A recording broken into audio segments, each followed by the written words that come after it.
Waziri gimoro achiel mwang'eyo kuom jolony en ni bang' oula kata koth mapek kama, gima biro machielo en oro.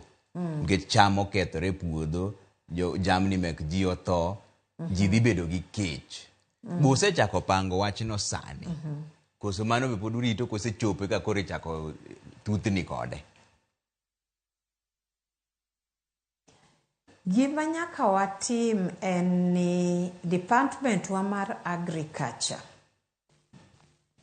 already nigi plan madegitim kata ka gidhi chiwo seedlings.